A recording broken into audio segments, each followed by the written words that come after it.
पुण्यात्माओं, यहाँ पर आप देखोगे परमात्मा कबीर जी की महिमा और लीला, एक समर्थ के काम आप देखोगे। अभी तो आप बच्चे हो, फिर हिसाब लगाने लगोगे कि सचमुच ऐसा काम भगवान बिन हो सकता है। आपने गांव में, नगर में, शहर में आज तक कभी कोई पुस्तक बेचने वाला देखा था? परमात्मा के बच्चों के अतिरिक्त कोई प्याज बेच दे, कोई हरी मिर्च बेचता देखा होगा, कोई टिंडे बेचनिया भी मिल रहा होगा, पुस्तक बेचनिया नहीं मिल रहा। बेचना नहीं है, ये तो वैसे एक परमार्थ के रूप में सेवा कर रहे हैं, बेचते नहीं है। इस पुस्तक की कीमत नहीं बता सकते, लेकिन गांव-गांव में ये भेज रहे हैं। तो परमात्मा का आदेश है ये, और लेने वालों की कमी नहीं। परमात्मा के बच्चों को प्रेरणा भी परमात्मा ही करता है कि देखेंगे पढ़कर इसमें क्या लिखा है। एक बार पढ़ ली तो फिर उसमें तो सब कुछ लिखा है। फिर तो सतलोक आश्रम बरवाला जिला हिसारा का रुकेगी वो आत्मा, जो पुस्तक न पढ़ लेगी तो ज्ञान गंगा ने।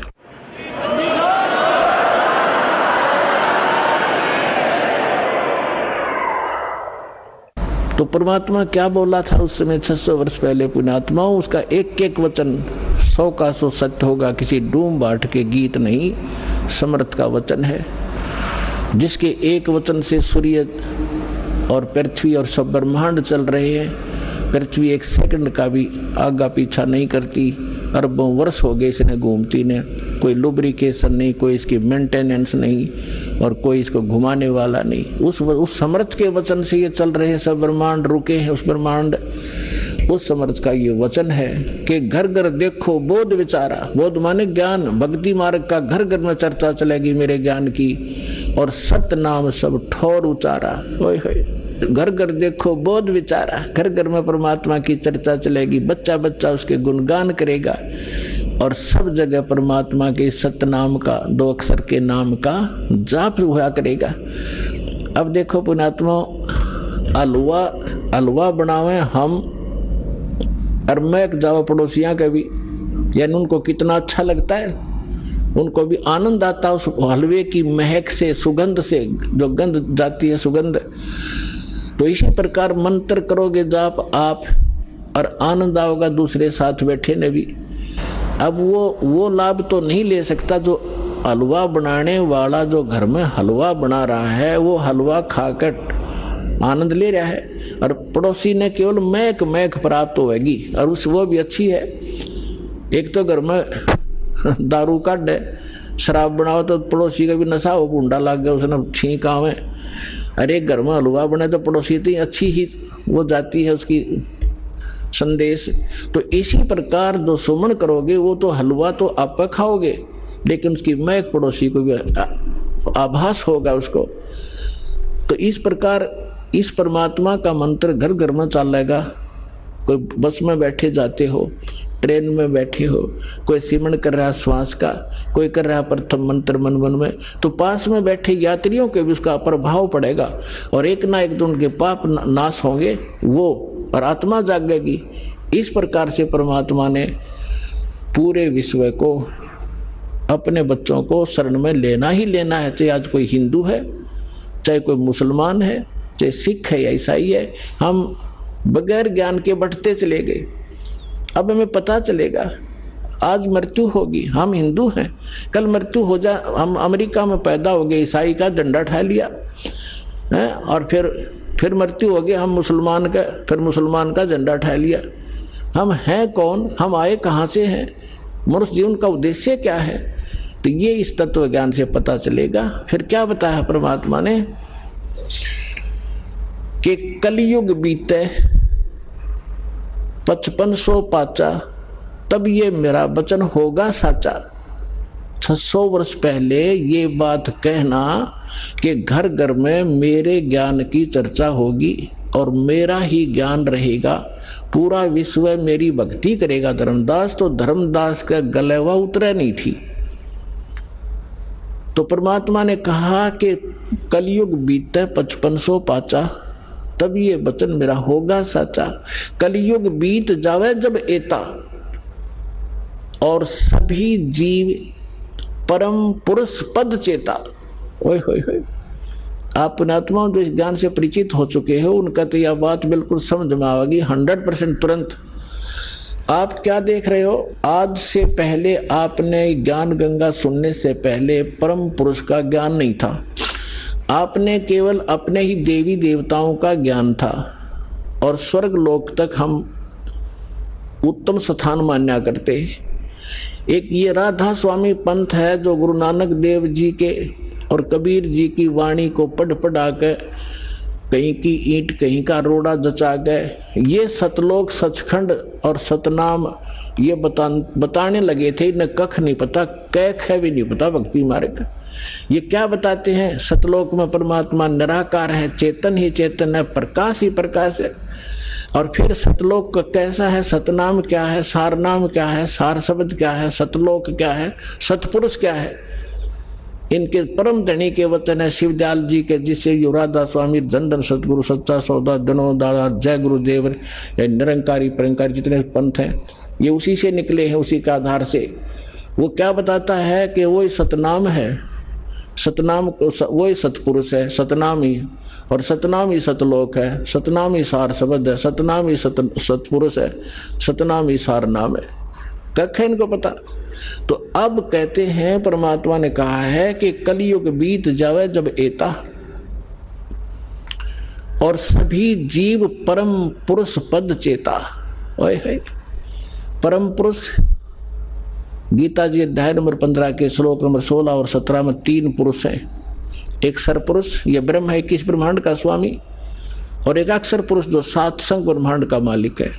ये दोनों परम पुरुष नहीं है। इसलिए गीता अध्याय नंबर 15 के श्लोक 17 में तुरंत कहा है कि उत्तम पुरुष है तू अन्य परमात्मा इति उदाहरत है।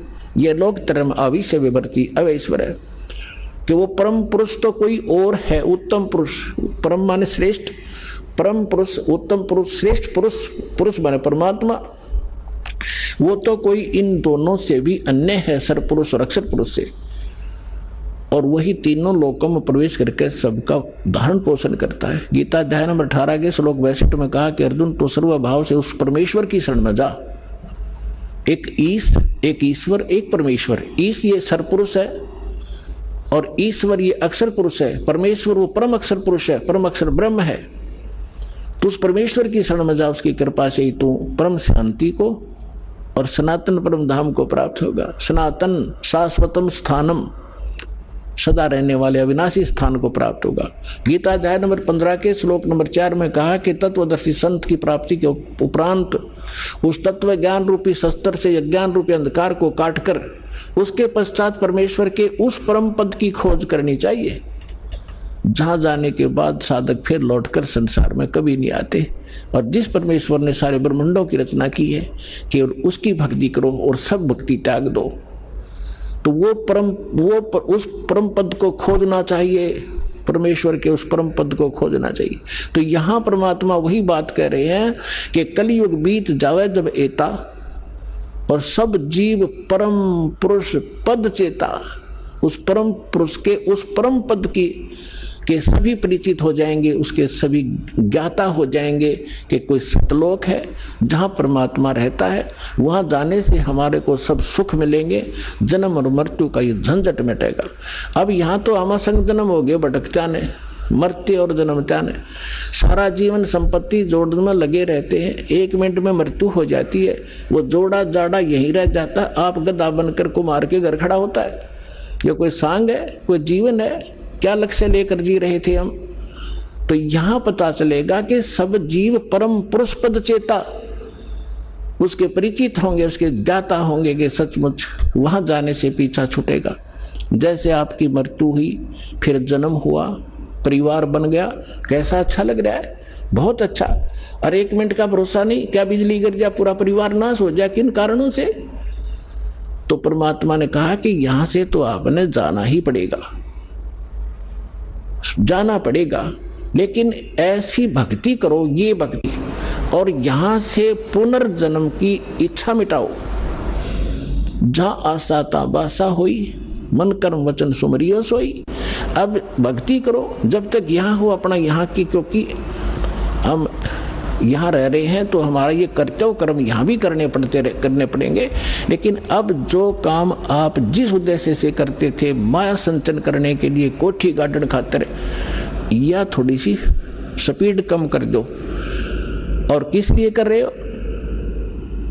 बच्चों का ब्याह करना पड़ेगा, लड़की होगी दो, कैसे ब्याह होंगे, दहेज देना पड़ेगा। नहीं, कुछ ही दिनों में ये सभी समाप्त करेंगे। कोई दहेज ना लेगा ना देगा, लेगा ही नहीं कोई। उसको पता चलेगा क्यों ऋणी बना मैं, आज मैं पैसा ले रहा हूं, कल मैं इसका गधा बनकर पूरा करूंगा, बैल बनकर करना पड़ेगा, कोई भैंस गाय बनकर इसके घर बंधना पड़ेगा, क्यों सिर में दर्द करा। तो पुण्यात्माओं, जब तक ये ज्ञान नहीं था, हम एक दूसरे से ऐसे जुड़ते चले गए, संस्कार बढ़ा लिए हमने। अब सतलोक चलने के लिए हमने इन संस्कारों को सीमित करना पड़ेगा, ताकि फिर से टांग उलझी ना रह जाए, को पल्ला हमारा कहीं कांटे में फंस ना जा और हम यहीं रह जाए। तो इसलिए, और मकान बनाओ, ठीक है, आपको जैसा परमात्मा ने पूर्व संस्कार से दिया है मकान बनाओ, कोई घना लोग दिखावा ना करना चाहिए इसमें। टाइम पास करने के लिए चाहे झोपड़ी दे भगवान और चाहे किसाई मकान दे, अपनी भक्ति करना उद्देश्य समझो। प्राकृतिक आपदाओं से बचने के लिए मकान की आवश्यकता, ये शेड डाल रखा है, पर्याप्त है। ओले नहीं पड़े सिर पर, नहीं ना, जैसे हम भक्ति कर रहे हैं, खाना बना रहे हैं, तो उससे बचाव करना ताकि हम भक्ति निर्बाध कर सकें। इसलिए मकान की आवश्यकता, प्राकृतिक आपदाएं हमें सीधा अटैक ना करें और हम भक्ति कर सके, इसलिए ये मकान और झोपड़ियों की आवश्यकता। ना अन्यथा चाहे यहाँ पर सोने का महल बना ले, एक आने का नहीं, वो व्यर्थ है। तो परमात्मा कहते हैं राम रटत दारिद्र भला और टूटी घर की छान, वो सुंदर महल किस काम के जहाँ भक्ति नहीं भगवान। राम रटत दारिद्र भला, दारिद्र माने बिल्कुल निर्धन, राम रटत निर्धन भला, और जिसकी छान भी चाहे थोड़ी बहुत कमजोर हो, टूट गई हो, थोड़ी फिर डालेगा, ठीक कर लेगा फूस ला करके। और वो कंचन महल किस काम के, सुंदर महल किस काम के जहाँ भक्ति नहीं भगवान। तो इसलिए आप जी को ये परमात्मा का ज्ञान दिया जाता है ताकि आपका उद्देश्य, लक्ष्य जीवन का एकदम बदले, चेंज हो, और आपके प्रबल इच्छा हो कि हम सतलोक जाएंगे। और वहाँ अब इच्छा कैसे कब बनेगी, जब आपको दृढ़ विश्वास हो जाएगा कि सचमुच कोई ऐसा लोक है और वहाँ जो सुविधा बताई जाती है, आपकी ऐसा ही घर होगा, परिवार होगा। अब जो बच्चे आपके हैं और आपके संस्कार से जुड़े हैं और भक्ति कर रहे हैं, कोशिश करो, अगर आपको इनसे प्रेम है, इनमें लगाओ। ये तो ममता ऑटोमेटिक है, ये हैं भगवान के बच्चे, आपके नहीं हैं। लेकिन यहाँ संस्कार वश हमारे ये बने हैं, हमारे नियमित किए गए हैं, तो हमारा कर्तव्य बनता है इनको भगवान की भक्ति पर जरूर लावे। इनको भगवान की भक्ति पर लगाओगे, सच्ची भक्ति पर, तो फिर जब आप यहाँ से शरीर छोड़कर जाओगे वहाँ, फिर ये भी शरीर छोड़कर आएंगे वहीं, तो वहाँ भी आपका ऐसे ही एक परिवार बनेगा जैसा यहाँ बन गया। अब देखो पुण्यात्माओं, यहाँ सारे दुख हैं। गर्मी में गर्मी सतावे, सर्दी में सर्दी, और फ्लड आ जा तो घरों में भी पानी घुस जा, और भी ना जाने कितने कष्ट शरीर में हमारा लगे रहते हैं। कोड हो गया, कैंसर हो गया, अंधा हो गया, आँख फूट गई। लेकिन हम इतने ढीठ हैं, यदि हमारी मृत्यु ना हो तो इन दुखों ने भी कोई नहीं गिना। हमने मृत्यु का दुख मान रखा है, और यह मृत्यु कंपलसरी, यहाँ पर सारे दुख दे के भी मृत्यु होगी। अगर हमारी मृत्यु ना हो यहाँ, और परिवार हमारा देख कितना प्यारा लगता है, क्या हम मरना चाहते हैं? नहीं, कोई नहीं चाहता। लेकिन यह मृत्यु डेफिनेट होगी और आप भी मरोगे, और ये जो बच्चे जिनको आप अपने मान रहे हो, ये भी शरीर ना जाने आपके सामने चले जाएं। तो इससे मन हटाओ, आप वहां जाओगे सतलोक में, आपका शरीर ऐसा होगा कभी वृद्ध नहीं होगे, जरा नहीं होगा, जरा माने वृद्ध अवस्था, और मृत्यु नहीं होगी, सदा युवा शरीर रहेगा। और वहाँ आपके जो है ना घर, बड़े बड़े बड़े महल जो आप खाली छोड़कर आए हो वहाँ आपके खाली पड़े हैं। आप गलती से इस काल के साथ लगकर यहाँ आ गए। जिन्होंने ये सृष्टि रचना सुन रखी होगी उनको ये बातें आसानी से समझ में आ रही होंगी, लेकिन जिन्होंने सृष्टि रचना नहीं सुनी होगी फिर धीरे धीरे कभी सुनाएंगे। आज वो ये सुने, क्योंकि सत्संग स्थल एक ऐसा स्थान है जिसमें प्रथम कक्षा के बच्चे भी आते हैं और दूसरी कक्षा के भी, और बीए के भी यहीं बैठते हैं, और पीएचडी वाले भी बच्चे यही विद्यमान हैं। एक ही सत्संग में एक ही प्रवचन से उन सबको उसी सत्र का ज्ञान देना पड़ता है। तो ये जो जिस सत्र के बच्चों के सत्र का ज्ञान है ये दास दे रहा है, वो उसको समझ में आ रहा है। तो ऐसे ये प्रत्येक सत्संग में, प्रत्येक प्रवचन में हर तरह का ज्ञान दिया जाता है। प्रथम वाले बच्चे भी समझे और द्वितीय वाले भी, और जो पुराने भक्त हैं उनके लिए भी बताया जाता है कि सृष्टि रचना में आपने बहुत बार सुना है कि आपके वहाँ मकान खाली है और आप गलती करके इस काल के साथ आगे, इसलिए आप यहाँ पर हैंड टू माउथ हो गए। और वहाँ सारी चीज़ भरी पड़ी है, किसी चीज़ का भाव नहीं, कोई टेंशन नहीं, और वहाँ विकार नहीं जीव में गंदे, ऐसा सिंपल स्वभाव देवताओं से भी। यहाँ के देवताओं में विकार है, लेकिन वहाँ के हंस, वो हंस कहे जाते हैं। हंस किसे कहते हैं? एक पक्षी होता हंस, एक बुगला होता उसी की हम शकल। लेकिन उनका पता कब चलता है? जब दोनों सरोवर के ऊपर हों। बुगला खाता है मच्छी, कीड़े मकोड़े, गोगे, और हंस खाता केवल मोती। वो कीड़े मकोड़े नहीं खाता, मछली नहीं खाता, तो उसको हंस कहते हैं जो विकार करे ही नहीं, चाहे मर जावे। और हंस का एक और गुण बताया है कि उसके सामने दूध रख दिया जाए, जिसमें 1 गिलास पानी 1 गिलास दूध डालकर रख दे मिला के, वो दूध ग्रहण कर लेगा और जल न छोड़ देगा उस पात्र में, जो का तू रह जाए। उसमें ऐसा गुण दिया मालिक ने। तो जिन्होंने दूध और पानी भिन्न भिन्न कर लिया इस ज्ञान के आधार से कि ये लोक कैसा है, यहाँ का जीवन कैसा है, और सतलोक में जो बताया जा रहा है वो कैसा है, तो वो भिन्न भिन्न कर लिया, इस जल को छोड़ दिया, दूध ग्रहण कर लिया, उसको हंस कहते। तो वह हंस कहे जाते हैं। आदमी अपने ही जैसे हैं, आकार ऐसा ही है, उनका शरीर वह बहुत तेजों में है। 16 सूर्य जितना प्रकाश एक वहाँ रहने वाले भक्त और भक्तनी का है। परमात्मा के शरीर का जो वहाँ प्रकाश है, एक रोमकूप में करोड़ सूर्य मिला दे, करोड़ चंद्रमा, ऐसी रोशनी है। परमात्मा सक्षम है, समर्थ है। जीव अलग है, परमात्मा भिन्न है। परमात्मा सर्वशक्तिमान है, जीव की एक सीमित पावर है और सीमित उनका सब क्रियाएं हैं। परमात्मा की क्रियाएं असीमित होती हैं। जो जीव और ब्रह्म एक बताते हैं वो भूले हुए प्राणी हैं, वो अज्ञानी आत्माएं, हमको कुछ भी ज्ञान नहीं। अब जो प्रसंग चल रहा है,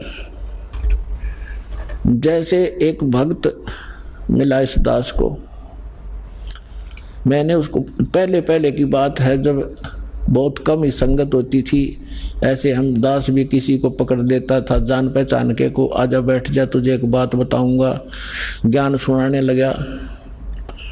अब वो अच्छी आत्मा था वैसे तो, सुनता रहा, सारी सृष्टि रचना सुनाई। 1 दिन 2 दिन, तीसरे दिन जब वो आया, वो कह लगा भाई बात सुन भगत जी, मैं आपकी बात ऐसी है, मेरे हृदय में लग गए हैं और मेरा सरसा होता है इनका, और मैं ऐसा व्यक्ति हूँ, मैं जौन से काम पर लगता हूँ, पक्की धुन का आदमी हूँ, मैं उसको करके छोड़ता हूँ, बीच में नहीं छोड़ता। और मैं नाम लूँ को नहीं, मैं नहीं लूँगा आपसे मंत्र, माँ के बात भाई क्यों नहीं लेगा। कि मैंने मंत्र ले लिया, मैं तो सिर धड़की बाजी लगा के काम किया करता हूँ और मैं भक्ति कर लूँगा और मैं चला जाऊँगा उड़ा जहाँ बता रहे हो कौन सा लोक है, सतलोक भी भूल गया, मैं वहाँ चला जाऊँगा और वहाँ कोई भी ना पाया तो मैंने अकेला बैठा रहूँगा। मैं नहीं जाऊँ, मैं तो यहीं रहूँगा, मेरा दिल नहीं लगे। मैंने कहा मैंने उसे कहा कि भले पुरुष एक बात बता, अब यहाँ तो क्या दिल लग रहा है आपका? मान ले तो गधा बन गया और सुअर बन गया तो क्या दिल लगा तेरा? नो बोला बढ़िया है, आते जाते दिखते तो रहेंगे, घूमते फिरते दिल लगा रहेगा। बता ऐसी वृत्ति गिरगी हमारी कि हमारा यही ठीक है, घूमते फिरते दिखे जाएंगे और यही ठीक सो, मैं वहां नहीं जाऊंगा। अब उसका जो ये कहना भी ठीक था कि आज तक किसी ने यही नहीं बताया कि सतलोक है और सतलोक में आदमी रहे हैं, वहां पर सृष्टि है, ये तो किसी ने बताया नहीं। ये राधा स्वामी वाले लोग कहते हैं कि वहां तो प्रकाश ही प्रकाश है, प्रकाश ही प्रकाश है, चेतन ही चेतन है। वो टिंडे लेंगे चेतन में जाकर प्रकाश में, समुद्र में डूब कर मरना हो तो क्या? तो क्या ये कोई बात है? कोई आधार है इनकी बातों का? परमात्मा ने स्वयं जैसे पुणात्मा अब ये निर्णय करना चाहता दास की वो सतलोक में सारी सृष्टि है, ऐसे ही स्त्री पुरुष है, ऐसा ही परिवार है, लेकिन यहाँ तो गंदा व्यवहार है, या न्याय नाम की चीज नहीं। परमात्मा कहते निरंजन धन तेरा दरबार, जहाँ तनिक नहीं न्याय विचार, घर घर में राड़े, बहू सासू का झगड़ा, आपस में भाई भाई का झगड़ा, बाण भाई के साथ मनमुटाव, छोटी छोटी बातों पर इन पे संपत्ति और पता नहीं क्या के ऊपर लड़ाई हो जाए। ये कोई जीवन है? सब नरक भोग रहे हैं यहाँ पर, कोई सुखी नहीं है। इस पर 21 ब्रह्मांड में आग लगी पड़ी है। अब वहां जाओगे जब देखना, वहां कोई चिंता ही नहीं। अब जैसे आप यहाँ आ रहे हो, यहाँ सासू भी आई होगी, सास भी और बहू भी आ रही होगी, ननंद भी यहीं पर बैठी होगी, सास और ससुरा भी आया होगा, और पति और जेठ जेठानी भी आ रही होंगी। यहाँ लड़ाई होए कोई ना, या मनमुटाव होगा नहीं? क्यों नहीं होगा? क्यों? एक बना बनाया भोजन मिल जाएगा, एक जैसे मैट बिछाए रखे, नहाओ दो अपना भजन करो। लड़ाई तो जब अगर तूने ये नहीं किया, तूने ये नहीं कहा, वहाँ नाश हो गया, फलाना गड़बड़ होगी, तो वहां जाकर कोई काम में को नहीं, सारी चीज उपलब्ध आपके सामने, तो वहां अपने ऑटोमेटिकली स्वभाव सुंदर बन जाता है। और वैसे वहां का जो मटेरियल हमारे शरीर का, बॉडी का, उसमें ये दोष नहीं है।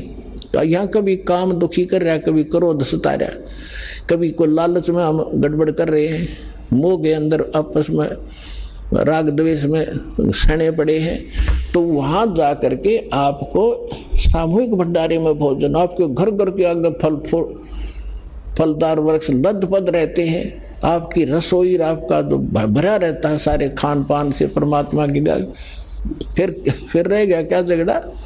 तो कहने का भाव ये है कि अब प्रश्न ये आता है कि वहां पर ऐसी सुंदर सृष्टि है, इसका प्रमाण कहाँ है? अब कैसे विश्वास हो हमारे को? देखो पुण्यात्मा, परमात्मा ऊपर रहता है, वेद बतावें, वहां से चलकर आता है, अच्छी आत्माओं को मिलता है, अपना ज्ञान देता है। वो ज्ञान क्या देता है? जो कबीर साहब अच्छी आत्माओं को मिले, किसको मिले? धर्मदास जी को मिले। जब वो मथुरा के अंदर एक हिंदू परिवार में जन्मा था, बनिया वैश्य कुल में जन्म था, श्री विष्णु जी और भगवान शंकर के उपासक थे, वैष्णव धर्म से दीक्षित थे। मथुरा के अंदर जाकर एक तालाब में स्नान करने से अपनी इच्छा, 68 तीर्थ भ्रमण करने की इच्छा से वो अपने गुरुदेव के आदेश से गया हुआ था। वहाँ भगवान मिले, परमात्मा ने ये चर्चा सुनाई कि इस तालाब में नहा के, इस जोड़ में, इस मथुरालय में स्नान करके, धर्मदास जी आप मोक्ष चाहते? तेरे लोटे में पानी भर कर ला रखा था, उसने साथ रखा था, देखो इसमें कितने जीव घूम रहे, इसमें तूने स्नान किया, मसल मसल कर नहाया, तूने करोड़ों जीव मार दिए रगड़ रगड़ के, ये पाप तेरे बैड अकाउंट में लिखा गया। और पुण्य एक भी कोई ना, क्योंकि शास्त्र विरुद्ध साधना तेरी, तुझे क्या लाभ मिलेगा इसके? पाप इकट्ठे कर लिए। अपने बांधवगढ़ घर से चलकर यहाँ तक आया मथुरा में, लगभग 700 किलोमीटर तू पैदल चला है। नीचे तेरे पैरों के नीचे जितने जीव आए वो तेने पाप